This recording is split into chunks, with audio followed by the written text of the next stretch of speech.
Welcome to the HuttoTransparency.org videocast. Today's explainer is titled, The Problem with Following Round Rock, Inside the ESD Draft. We're going to completely unpack the current debate over Hutto's fire services. Specifically, we'll objectively evaluate the proposal to transition Hutto to the Round Rock model. Can we really just easily adopt the framework used by our neighbors? Well, I'm going to guide you through the actual documents, the raw data, and the real structural realities, so we can get a crystal clear, fact-based picture of what this proposed transition would actually mean for you, the taxpayers. All right, here's our quick roadmap for today. We'll start with the Hutto fire debate. Define exactly what an ESD model is, compare it directly to Round Rock, dive into the cost and data, and finally, analyze the core differences. Let's jump right in. Section 1. The Hutto fire debate. A shift in strategy. So on July 5th, following a fire safety subcommittee meeting, Mayor Mike Snyder made a very specific public claim on Facebook. As you can see here, he stated that the City of Hutto would basically follow the outline of Round Rock's fire department agreement with its local ESD. The premise sounds pretty straightforward, right? The City of Hutto would just purchase all the assets of Williamson County ESD number 3, employ all of their personnel, and then the ESD contracts back with the city for fire service.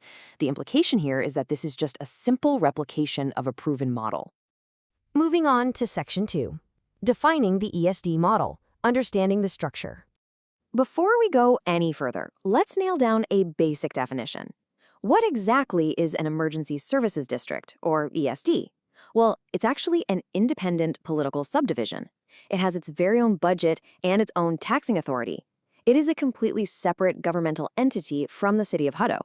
So when we talk about fire protection here in Hutto, we are literally talking about Williamson County ESD number 3.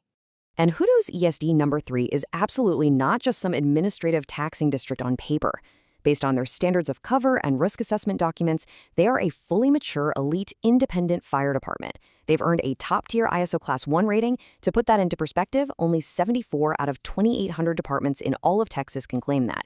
They already own multiple active fire stations, a multi-million-dollar heavy apparatus fleet, and they directly employ a full roster of highly trained career firefighters who manage a booming population of nearly 51,000 residents. Which brings us to Section 3. The Round Rock comparison. Are we looking at apples to airplanes?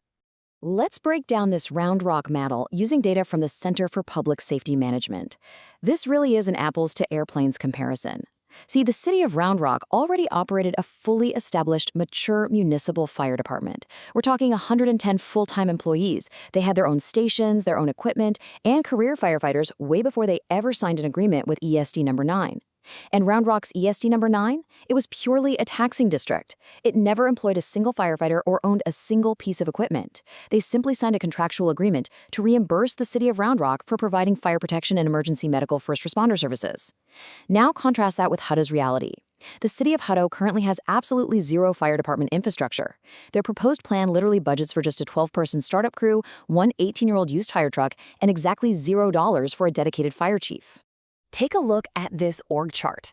Round Rock's pre-existing municipal government already had the massive administrative capacity, the city management, and an entirely operational fire department branch humming along. Round Rock did not have to go out and buy a fire department or its assets. They just extended the service area of the one they already owned and operated. Hutto, on the other hand, is proposing to build one entirely from scratch by absorbing a completely separate entity. Let's head into Section 4, Evaluating Cost and Data. What the numbers actually say. In his social media posts, the mayor leans heavily on peer cities for justification. He argues that Round Rock, Georgetown, Cedar Park, and Leander all operate their own fire departments more efficiently. And he basically asks, why should Hutto do it differently? Okay, let's put that claim to the test.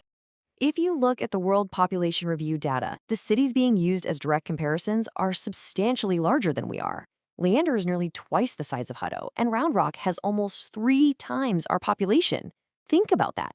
If population scale is what dictates municipal infrastructure, then Hutto's significantly smaller size actually argues against building a massive new city department right now, not for it. We also need to take a really close look at another specific financial claim made by the mayor. He stated that ESDs are inherently more expensive to operate than municipal departments because they were originally formed for rural areas. But here's the thing. The data proves the exact opposite. According to a study by the Perryman Group, ESD number 3 actually has the lowest per capita cost in the entire region, sitting at just $95.64 per resident. Meanwhile, those city-run models in Leander and Round Rock, they are significantly more expensive per resident, costing taxpayers nearly double, or in Round Rock's case, over $205 per capita. The numbers clearly show that ESDs are currently the most cost-effective option in our region. All right, bringing it all together in Section 5, analyzing the differences, the final takeaway. This table really highlights the ultimate absurdity of the mayor's comparison. Adopting the Round Rock model in Hutto is definitely not some simple policy switch. Remember, Round Rock simply signed a service contract to extend its existing coverage. Hutto's plan, however, requires what is essentially a hostile, multi-million-dollar corporate buyout of an entire independent government entity right from scratch. And here's the kicker. If you add up the cost to purchase the heavy equipment ESD3 currently utilizes, residents would effectively face double taxation. You'd be paying property taxes to the city just to buy back the exact same fire trucks you already funded through your ESD budget. That's a huge deal. So as the city evaluates these professional consultant reports, pretending these two models are easily interchangeable completely ignores the fundamental, on-the-ground reality. Will Hutto taxpayers really choose to dismantle a highly rated, incredibly cost-efficient apartment just to fund an expensive startup from scratch? That is literally the multi-million-dollar question. Thanks for watching this explainer, and remember, keep demanding the data.